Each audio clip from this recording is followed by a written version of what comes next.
So I am sitting here with Gwen Bear. She is a member of Muscatine First Nation. She's going to share her history and her family's history with us. So, Okay. Gwen, can you tell me a little bit about your family, who your mom and dad were, your grandparents and great grandparents? Okay.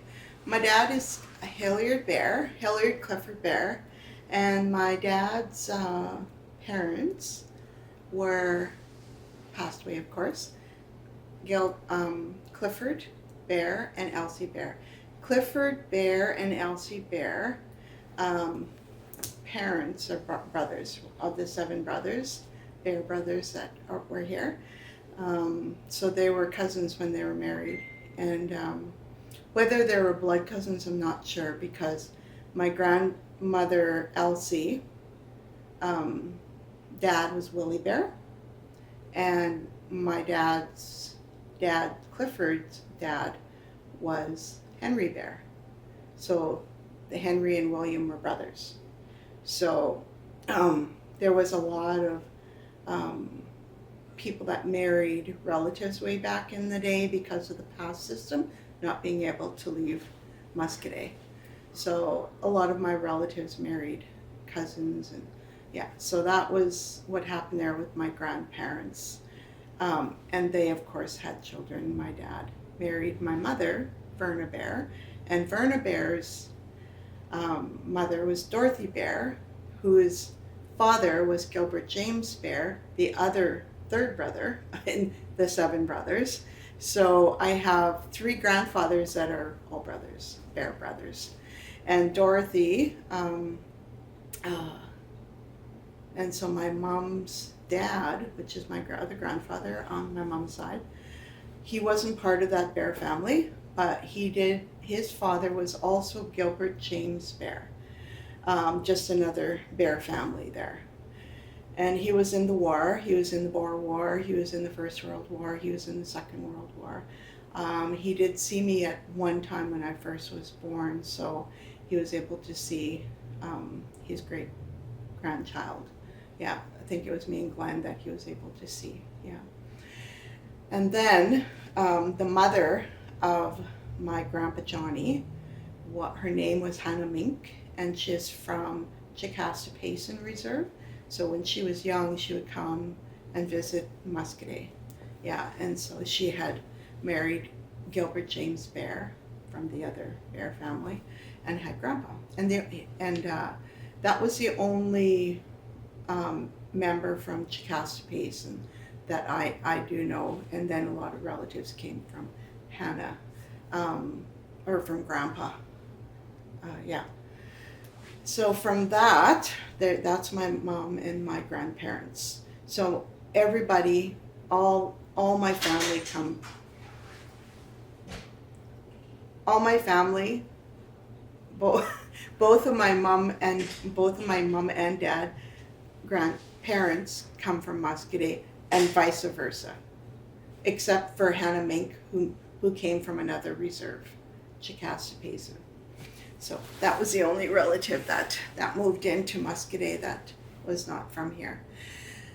So mom and dad married. Of course, they were relatives. As I'm explaining to you, they were cousins. I Mm-hmm. think about third or fourth cousins, if I'm not mistaken.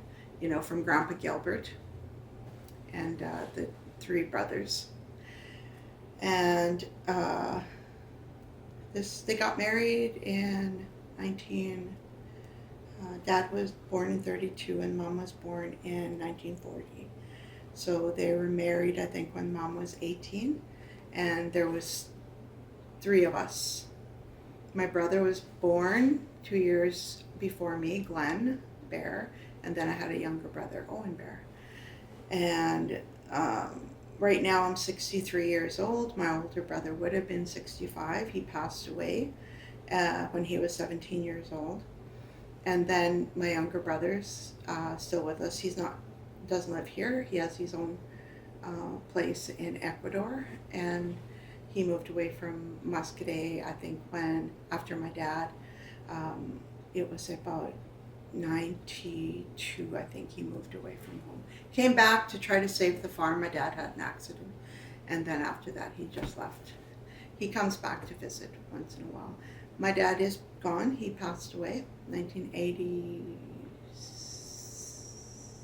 98, sorry. And mom's still with us. She's in nursing home at Mount St. Joseph. So what it was like growing up for me, I in the 60s, of course, it was really good. Like there was no, as far as I can remember, it was fun. We played outside. We had cousins. We visited. On the weekends, my mom and dad would drink. I remember that. But not every weekend. It was pretty good up until we were 6. We lived on the flat by the river, so mom would go fishing in the summertime. My dad would go hunting. We always had meat from either hunting or fishing, or my grandfather would have cows and pigs, and so we'd always had meat from them. My grandpa Gilbert, not Gilbert, sorry, Grandpa Clifford, my dad's dad. And so that's how we grew up, with a lot of really healthy food. We always had really big gardens. We had potatoes to last all year. We put in the cellar. We didn't have running water. We always had a well, but really good water. It was not contaminated way back then. We would fish in the river. The rivers were still not contaminated, so the fish were still good back then. Mom would bring home pickerel or jackfish, gold eyes, we called them, and sometimes we would even eat great big sturgeon. But Mom would usually feed the dogs those, but we still ate them. I remember that. They were kind of rubbery and ugly, really huge, but they were fun to fish for. Yeah, so that was a really good part of growing up, is going to the river and swimming in the really clean water. Yeah, it was the best growing up. We moved into a house when I was 9, with plumbing and with heat. We didn't have to no longer go and get wood, for the fire stove, for the wood stove, because we were so used to growing up with an outhouse, a slop pail, a really big outhouse. And the outside, Dad would build this great big hole to put all the slop, right? In the wintertime, we tried not to go out to the outhouse. We'd use a slop pail, for the dishes and to go to the bathroom, and it's just how it was. And our house was warm. We never froze. Even though we didn't have heaters, we didn't freeze. It was always warm, and Dad always kept it warm. And Mom always cooked in the wood stove. And she used to make really good bread, and we'd have really good bannock, and food was great. Mom made pies and cakes and everything like that. Buns, yeah. Our grandmothers were Métis, so there was a lot of buns and a lot of baking that they taught, from my grandmothers and, both of my grandmothers. And so a lot of good food and a lot of visiting. Everybody visited back then. Everybody visited. Doors were never locked. People would come in if they needed to borrow something. That's the way it was. Now we gotta lock our doors, and it's not safe. We got gangs. We have drugs. Back then, people drank. That's about it. And the odd family maybe had some issues with maybe over drinking, but we always helped each other. Everybody helped each other. I remember Mom taking children, some families that we looked after children their parents couldn't look after for nothing. We'd keep them for a long time. And that's how our people were, that we looked after each other's children. We would take my little cousin, take my other cousins, and they lived with us. And it's like that's how we grew up. It wasn't for money, it wasn't for anything but to help our people, help our relatives. The other thing that I remember growing up was people would borrow things and never expect it back, but we'd borrow things from each other, like a cup of sugar or some flour, or somebody needed some milk, or It was just sharing, a lot of love, a lot of, yeah. That's what I remember when I was growing up, and how clean everything was. How everybody helped each other. If somebody needed wood, people would just kind of gather at that house and, help them bring a whole bunch of wood, enough for the winter, and help each other like that. So it's not so hard. Um, That's awesome. There's a lot of good information. So were there any sporting events here when you were growing up? yeah, well, when I turned 6, my mom and dad became Jehovah's Witnesses. There was no culture out here. There was no real. There was Anglican. I think mom and dad were Anglican, like somewhat, but my mom and dad, they got, they turned into a Jehovah's Witness, where they took us kind of away from Muscadet in a sense. We couldn't be really around the other children. There was no culture to be taught. I don't remember anything like that.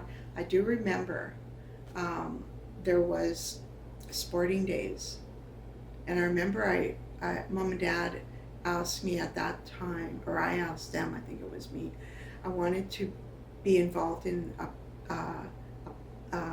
powwow. I think I was 14. I didn't ever see a powwow before, but there was a letter, because us kids used to work out here. That's when the band office was over on the other side, when Walter Bear was our chief, and a whole bunch of us kids got I guess recruited to come to work. And Mervyn Bear was the administrator at the time. He did all the checks, and so we'd go and help paint, and we helped to paint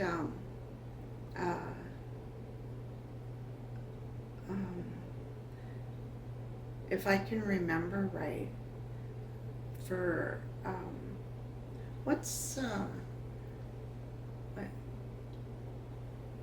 Bronco, we always used to call Randy Mix. Bronco, like Bronco Brian? Bronco Brian. Right. Yeah. What did he used to do? Rodeo. Oh, we used to have a rodeo. There we go. Rodeo, and we used to get involved in the rodeo and sell tickets and all that stuff. And yeah, even though my mom and dad didn't want me to be involved in that, I really liked being around the kids I grew up with, and doing stuff like that. Baseball, there was lots of baseball, lots of hockey, lots of, and nobody got paid to do any of this stuff way back then. There was a great big curling rink up on the hill. There was lots of things like that everybody just kind of joined together and did it, and it was a lot of fun. Like, of course, I couldn't get involved because of the religion my mom and dad was in, but there was a lot of things for a lot of the young people to do. We even had a recreation center across the river with the old band office, and it was good. People did a lot of things back then. I don't see it as much today as it was when we were young. And there is a baseball field across by the powwow grounds right now. We used to go there watch people play baseball. Mm-hmm.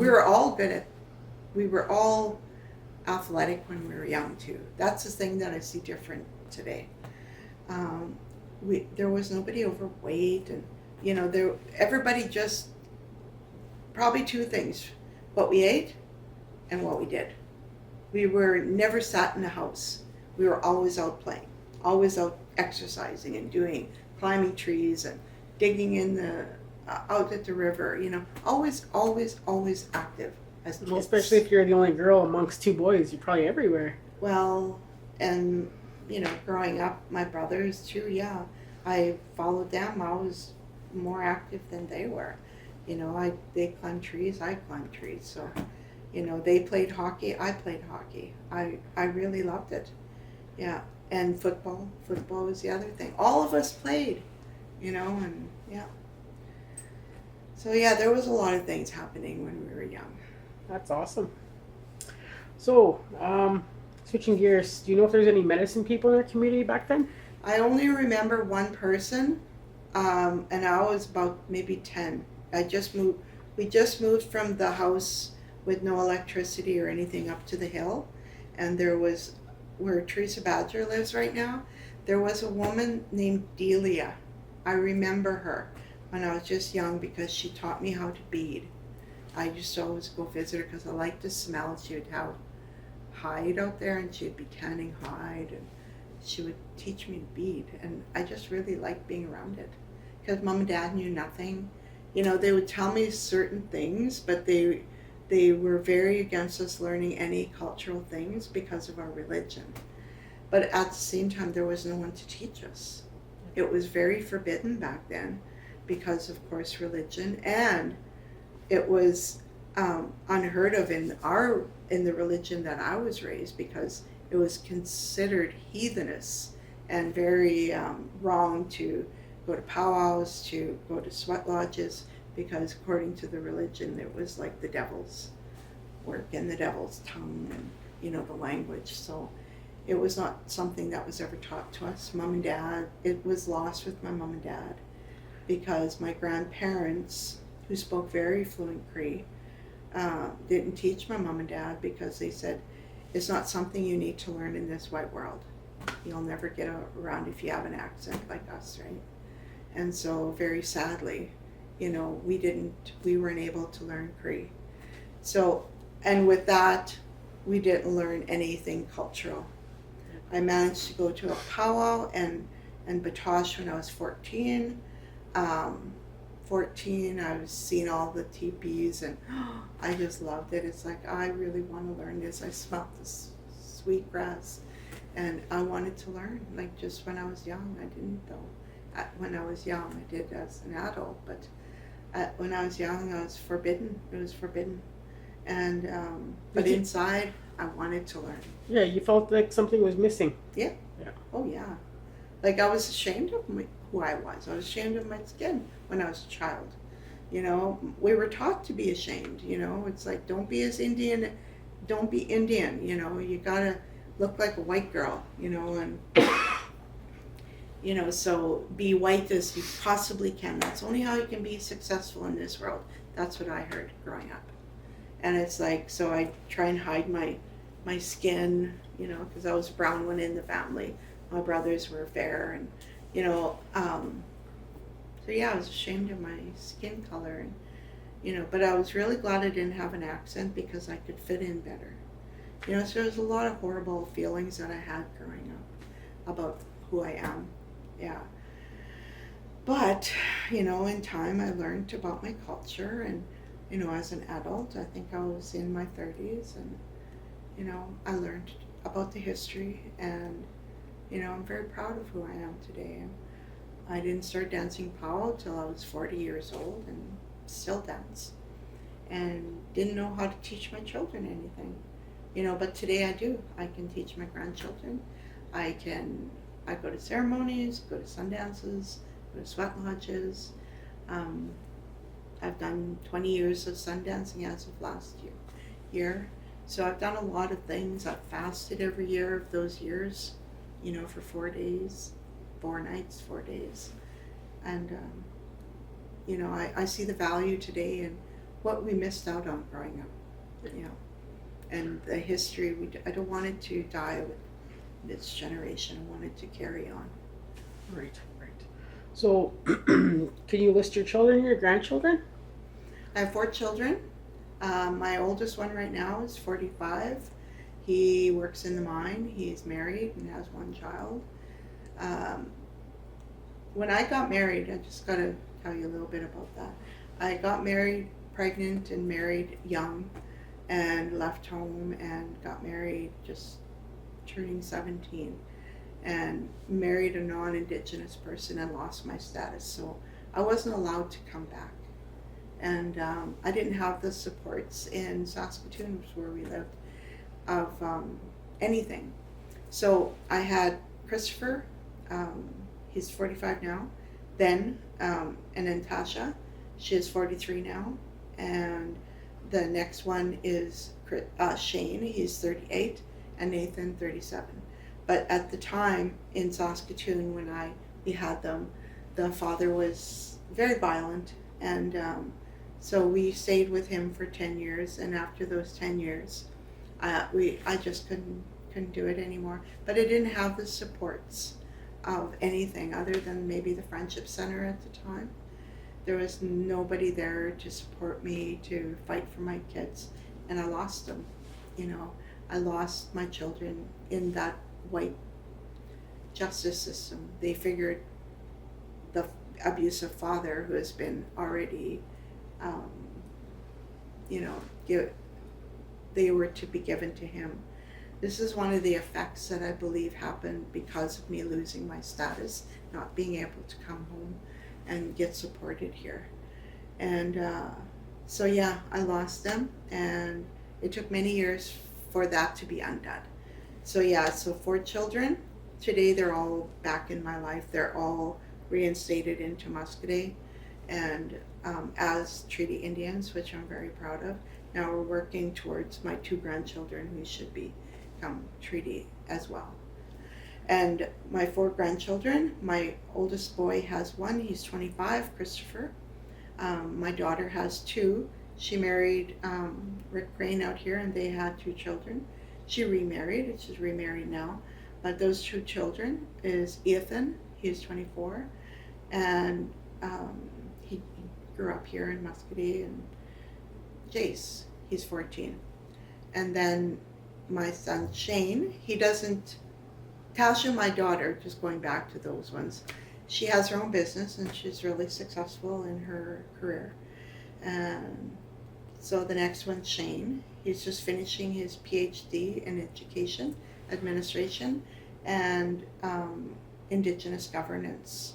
So, like, you know, he pursued, you know, his career in that because he wanted something, you know, really good in his life. He watched our struggles throughout his life, and he'd become a very big advocate for Indigenous people. So he's doing his work there. He works at STC, Saskatchewan Tribal Council. My youngest boy, he's a musician. He has 1 son. My other grandson is Jace. And all of my children, he's a musician, he's a carpenter. He's just an amazing young man. You know, he's really a good father, and you know, all my children have turned, you know, their lives into very productive and good family parents. And the one who doesn't have children, Shane, he's really a good uncle to all my grandchildren. So yeah, we have a very good, very, very good life today. Yeah. So they managed to work through whatever happened between you and your ex-husband, right? And that really didn't affect them a whole lot. Oh, it affected their whole lives. Yeah. But they still made it through. Well, the thing is, like, because of the recovery and the help that I got to be able to get through what happened to me, I was able to teach my children. I don't drink, I don't do drugs, but at one time I did.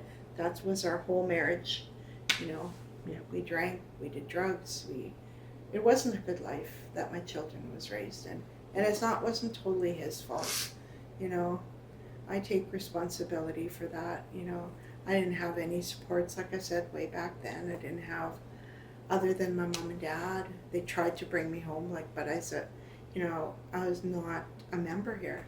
You know, I was a non-member. So I didn't know really back in the day what to do. I did learn eventually. In 1992, I came home and actually moved home here and just started my life over again and went to school. I think I have over 10 years of schooling, close to 12, like, you know, all the smaller things I've done in life. And, you know, I worked as a manager and instructor and owned my own business as well. You know, I've succeeded, you know, in my life, not only in, you know, going to school and working and not only that, but, you know, learning my culture and being involved in ceremonies and different things like that. You know, to me, that's success from where I come from as a young girl, being raised how I was raised, to be ashamed. And today it's like, That's what I would like to see in this community. More people learning their culture. We don't have a whole lot of people out here teaching. I've had to leave the entire reserve to learn, because there was not a lot, and I still want to learn. I don't know how to speak Cree. I want to learn a lot of the Cree ways, and, there's not a whole lot of teachers. A lot of people are passing away that have that knowledge. And there's still lots of us that need to learn and want to keep learning. And, my children are learning. I have dancers in my family now, powwow dancers, and, knowledgeable. We have some knowledge, and we want to continue. Yep. Yeah. That's awesome. So, you said that you went to residential school. Did you go to school in Muscadet? And when did you go to school off reserve? My mom and dad went to residential school. Okay. My dad, because of what happened to him in residential school, he told my mom, these kids are not going to residential school. So we never did go. It was around my age that we started going to white schools off reserve. Right. So we went to East Central, but I did go to the day school here. I went to the kindergarten, and then it was grade 1 that I went to the East Central. Yeah. And how Some was it kids there? went to Birch Hills. How was it there for you at East Central? Oh, it was a nightmare. It was, some people, I got picked on. I think the first day that we were there, rocks were thrown at us. We were spit on. We would be put on the side of the class, one side of the class. There wasn't many kids in my room, but I started noticing the racism in grade 3 when the kids, they were taught, right? Yep.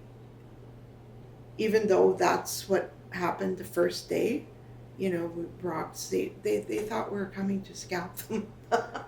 When the kids started going to that school, yeah, my brother, he was one of the first ones, I think. Anyway, that's what happened. And we would be put on each side of the room to have our ears checked and our hair checked, make sure we don't have lice, and, our ears needed to be cleaned, and, just stuff we got used to.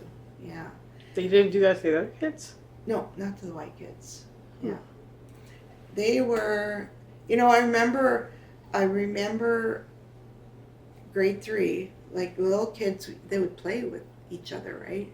But right when I got into grade 3, that's when I noticed the segregation of the kids. Yeah. The kids stopped talking to me. They had nothing to do with me from grade 3 right to grade 8.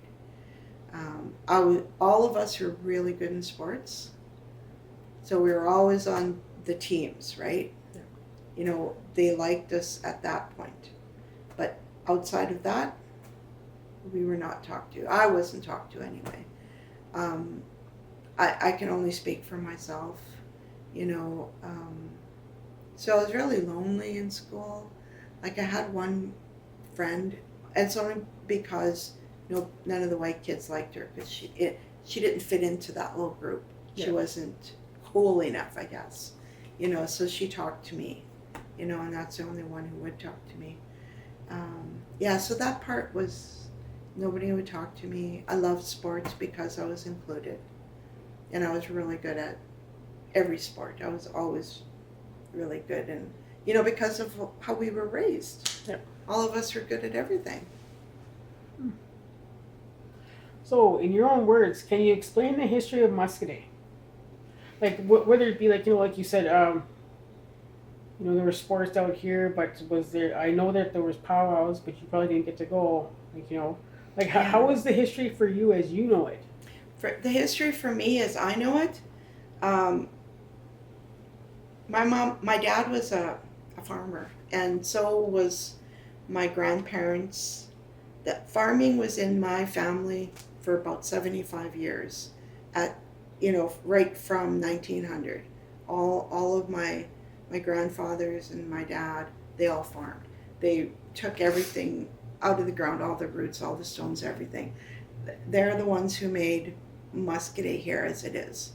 They're the ones who plowed, who took everything down, and that's a big history of Muscadet. Is it's lots of farmland here, and all of our people farmed. A lot of farmers out here, big families, and that's what I seen growing up. That's all I seen growing up was my dad going out farming, my grandfathers, my uncles, and we had bins and like great big bins. My dad had so much farm machinery. Like eventually, when we were small, it was started out slow and then growing. There was a lot of farmland, and then eventually, we don't farm anymore. Nobody farms anymore, and now the people off reserve are coming in and farming our land. There's a rich land here. That's what I see. A lot of rich farmland here that we don't farm no more.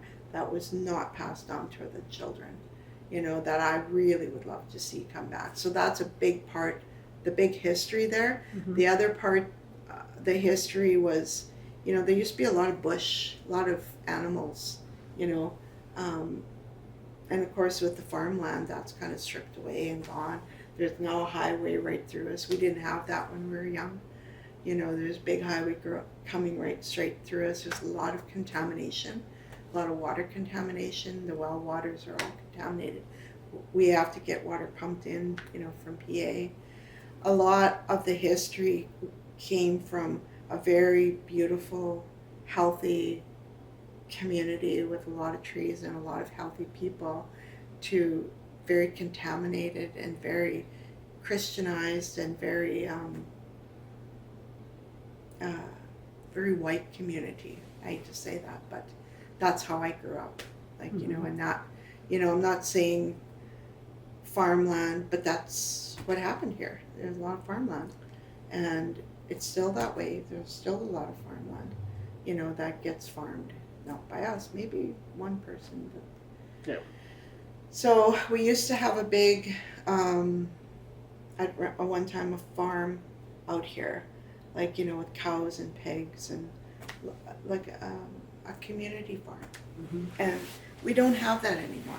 I always hoped that would come back and that we could be self-sufficient in our community, have chickens and cows. That's how we were raised, with chickens and ducks and everything. We were taught how to hunt. We were taught how to, kill prairie chicken or, hunt a deer. Yeah. I was like, you're right. Like, I was like a tomboy. I used to go out with my brothers. I would try to help my dad as best I could by helping my mom, carry the grain with the trucks and help feed the farmers, Yeah, that's how we were raised, to work really, really hard. And But now, by today's standards, this comparison, like, how do you feel about that? Because I think, a lot of that, the highway coming through and then the technology coming in. Like, what is it doing to our kids? well, it's really destroyed our community, if I really am honest about it. It's destroyed a lot of, well, it's destroyed the way we have done things in the past. Like, I think there's some hunters left, but I mean, we can't even go and hunt wherever we want to.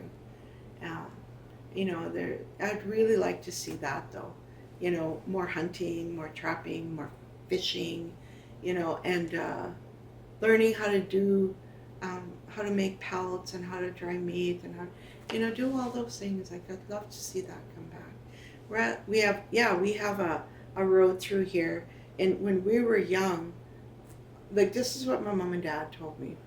My dad got a car when I was born, 1960, around there, and before that, they used to go in by horse and buggy to Davis, and then catch the train from Davis into PA, and that was how it was. Or they would take the horse and buggy. My grandfather Johnny, you'd take the horse and buggy, and everybody would get into the horse and buggy in the back, and they'd go to town, you know, and just get all what they needed and come back, right?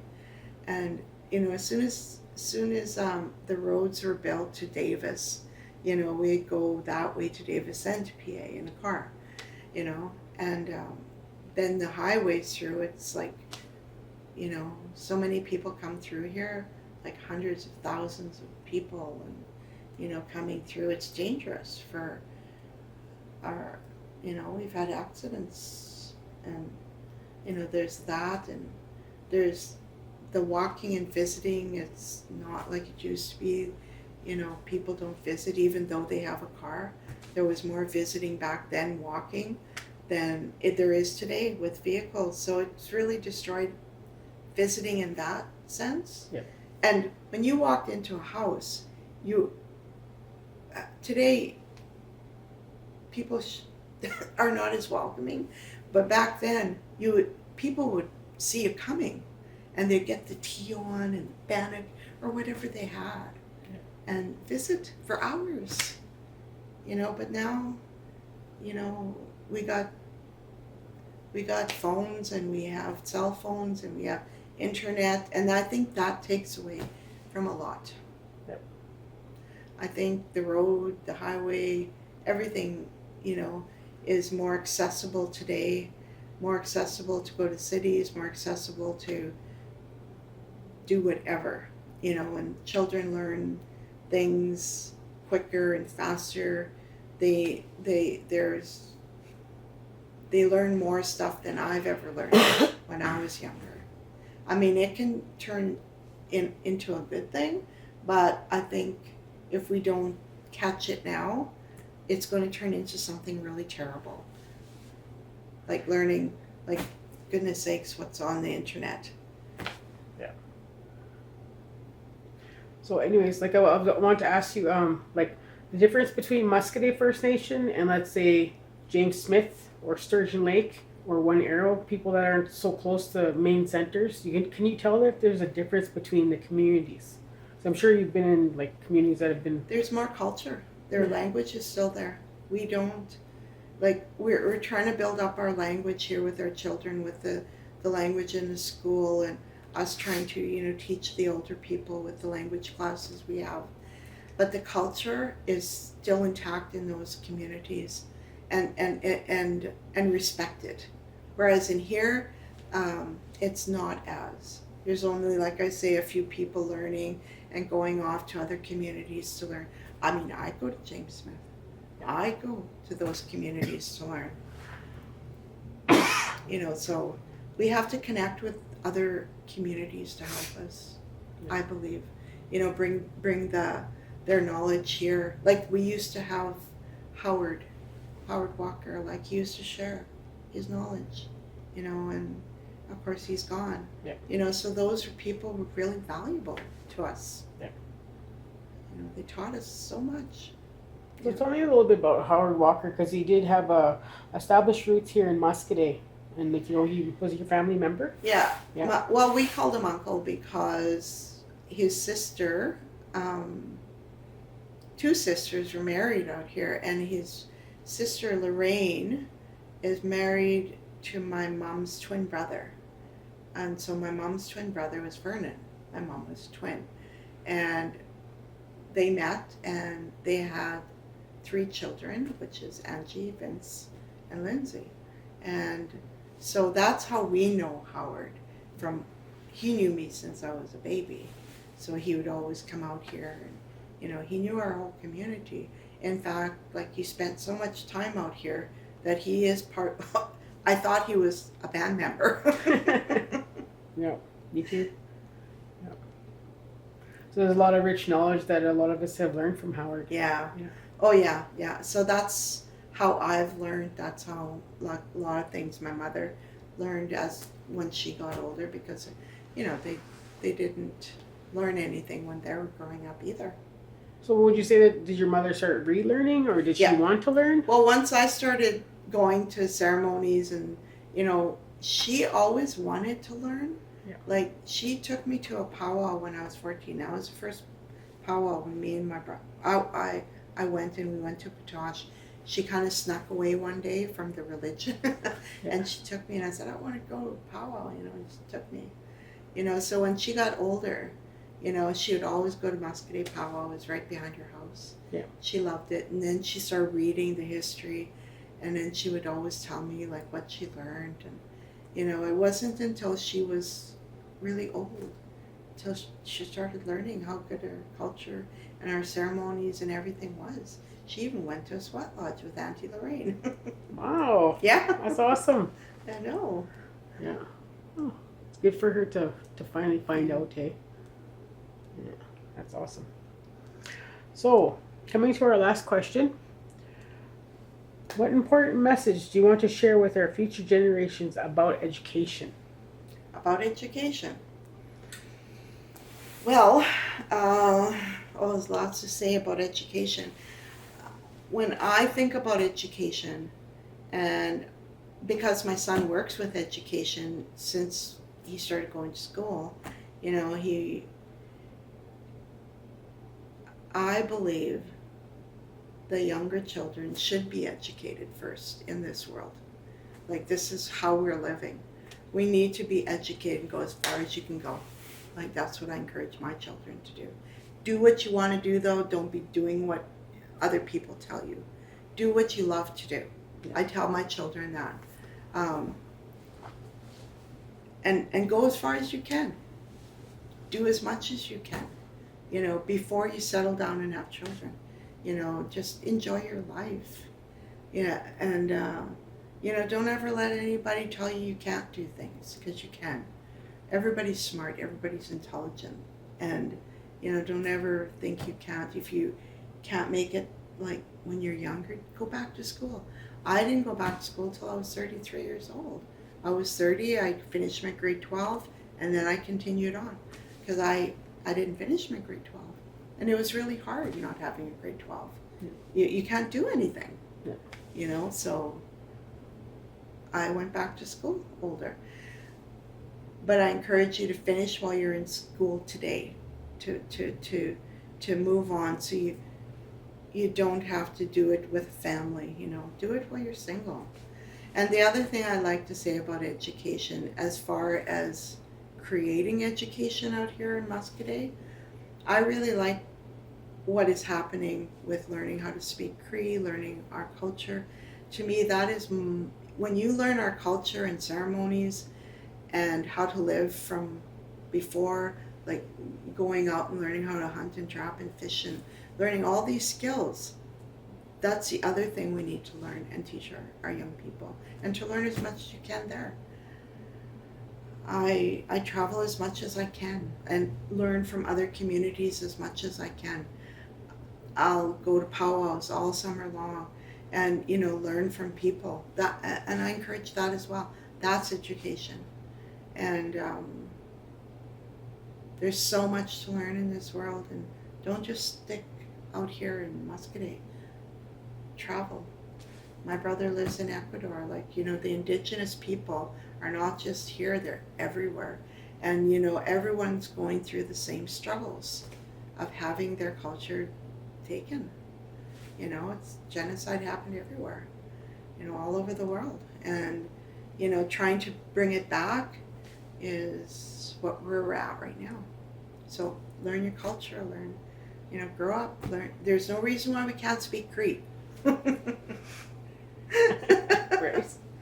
Yeah. Well, thank you so much for your information, Gwen. Thank you for sharing with us. Okay.